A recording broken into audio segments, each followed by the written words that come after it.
শাকিব হিরোকে দেখার জন্য মন মানতেছিল না, পাগল পাগল লাগতেছিল। এই জন্য আমি আবার দৌড়ে ছুটে সেখান থেকে এই অবধি চলে আসছি। আরও বেড়ে গেছে, ওই টাইমটা আরও বেড়ে গেছে। মনে হচ্ছিল তাকে ছুটে জড়িয়ে ধরে, মানে তাকে দেখার পর না আমি নিজেকে ঠিক রাখতে পারিনি। মোট কথা, সাথে মুভি দেখবো, তাকে দেখবো, তার পা ধরে সালাম করব, তার দোয়া নিব, তার ভক্ত হিসেবে সে আমাকে চিনুক, আমি সেটাই চাইছিলাম, সেটা চাই। এবং আমার এখনও বিশ্বাস শাকিব হিরো আমাকে সেই সুযোগটা দিবে, আমার এখনও বিশ্বাস এটা। কিন্তু যে চারপাশে যে শত্রু, চারপাশে যে প্রতিহিংসা, যে ক্রেজ, এগুলোর জন্য তো মানে সে নিজেই তো সেফ না, সে অন্যকে কি করে সময় দেবে। আমি আমি আমি এটা বুঝি, এই জন্য মাঝে মধ্যে সরে দাঁড়াই যে যেন তারপরে আমার হিরো ভালোভাবে সেফভাবে এখান থেকে যাক, এটাই চাই। সে ভালোভাবে থাকুক, ভালোভাবে পৌঁছাক, ভালোভাবে একটা জায়গায় অ্যাটেন্ড করুক, আমাদের মাঝে একটু দেখা দেখ, একটু ভালোবাসা ছড়াক, এটাই চাই। দরদটা ছড়িয়ে দেখ, এই। হ্যাঁ, এখানে একটা কথা বলি, হিরো আসার আগে আমি অনেকটা এক্সাইটেড ছিলাম। যখন হিরোকে দেখলাম তখন আমিও ক্রেজি হয়ে গেছি।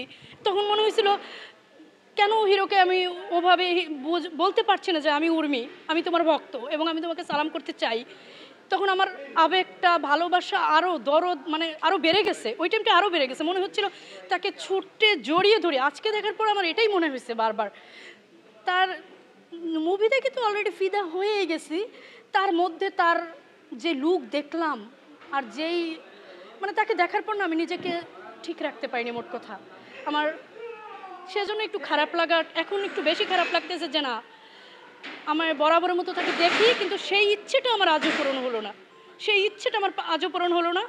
আমি শাকিব হিরোকে আবারও একটা কথাই বলবো, হিরো শাকিব খান, তুমি নিজেই আমাকে সেই সুযোগটা দাও, তুমি নিজে আমাকে শাকিবিয়ান হিসেবে 14 বছরের যে আবেগ, যে ভালোবাসা, যে দরদ তোমার জন্যে মানে বুকের ভিতর ধারণ করেছি, সেজন্য তুমি সেই সুযোগটা দাও।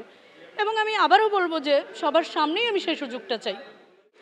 হ্যাঁ, এখানে আসার পরেও আমাকে রাস্তাঘাটেও জিজ্ঞেস করে, অন্য জায়গায় জিজ্ঞেস করে, এখানে আসার পরেও আমাকে অনেকজন জিজ্ঞেস করছে কেমন ভালোবাসেন, কি তার বউ হতে চান কি না, এই হতে চান কি না, অনেক ধরনের প্রশ্ন। কেন রে ভাই, এ ধরনের প্রশ্ন কেন? তাকে ভালোবাসি, সম্মান করি, শ্রদ্ধা করি, বহুবার বলছি।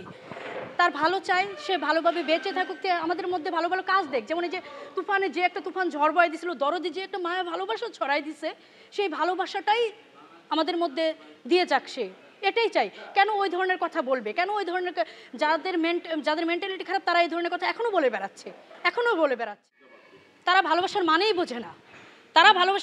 বোঝে না, ভক্ত কাকে বলে সেটা বোঝে না।